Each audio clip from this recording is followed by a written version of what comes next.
Hey, what's going on, everyone? Vega here for SerpentX Tech, and it's time for our monthly roundup of what was the most profitable cryptocurrency to mine throughout the month of May 2024. And unfortunately, not only the GPUs but the FPGAs are feeling the pressure where profitability has tanked. However, there are still some tokens out there that if you have strong convictions, you can stack a lot of it before they have that altcoin season that everybody seems to be waiting for. I'm waiting for it. Are you waiting for it? Let me know down in the comments below. But whether we have 63060s from NVIDIA or 6600 XTs from AMD, kind of the middle of the road GPUs, we'll wait for next year's or later this year's generation, the next generation from AMD and NVIDIA, see how that goes. We might update then.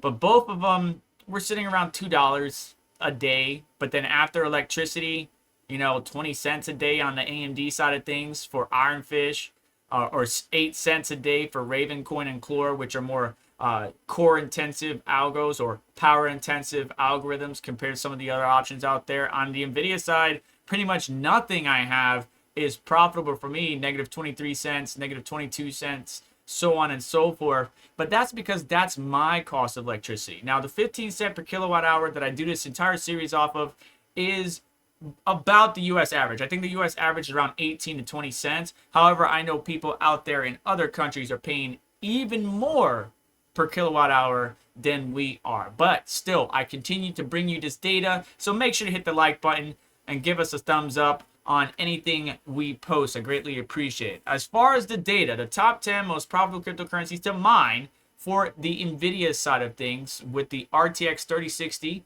is Conceal. Believe it or not, Conceal, while it has fallen off in previous months, has come back and is being consistently in the top 10 and towards the top of those 10 cryptocurrencies.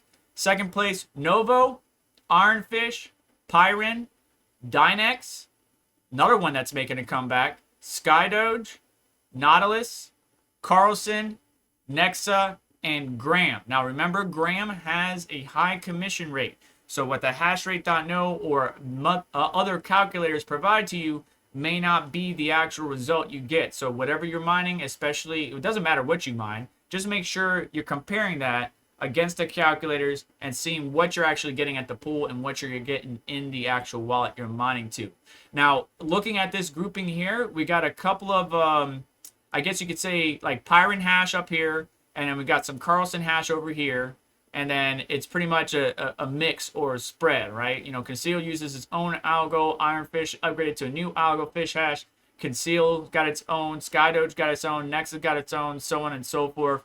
But it's nothing consistent to where I can say this is going to be the coin to continue to mine like it was in the Ethereum days. On the AMD side of things, Ironfish also sitting at the #1 spot, making a climb back. Ravencoin, OG in the mix. Clore, Atcoin, AI Power Grid, Neuro AI, or I believe I said that correctly. Flux, Xano, Voltaic, and Paprika Coin.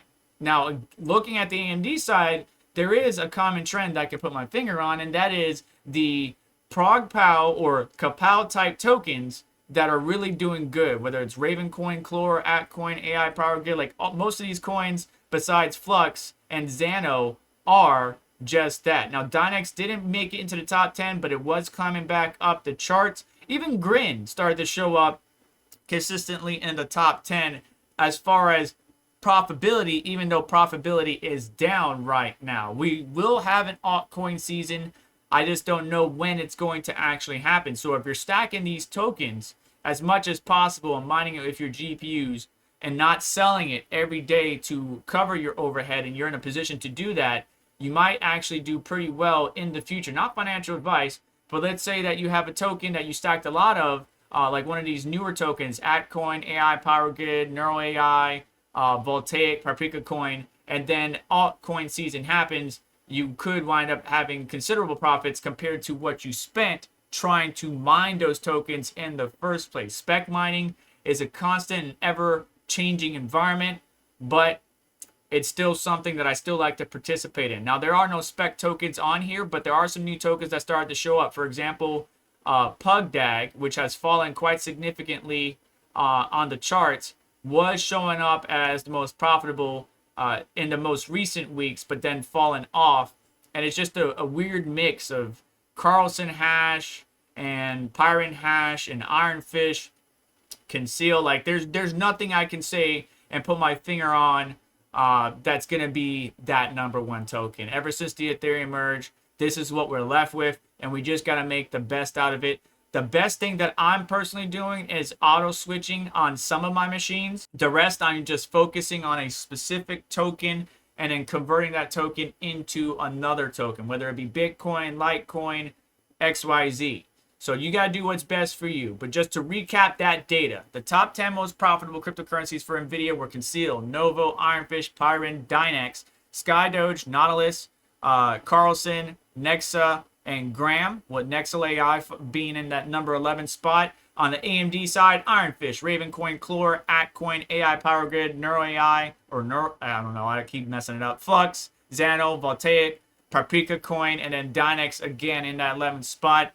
Dynex making a come up, Conceal making a come up on the NVIDIA side, not so much the AMD side when Conceal was doing really good on the AMD side of things. Pretty much ProgPow or Kapow type tokens on the AMD side seems to be the way to go, besides Ironfish or Xano or Flux or Dynex. And then on the NVIDIA side, Conceal, Ironfish, a Pyron hash or Carlson hash type token, Dynex. And if you want to get a little bit of that SkyDoge, I guess you can too. But just take this data as one part of your data set to do what is best for your farm, your configuration, your power, your everything. All right. But either way, that's going to do it for today's video. Hit that like button on the way out. Make sure to get subscribed, hit the notification bell to stay up to date, as well as check out additional links in the description.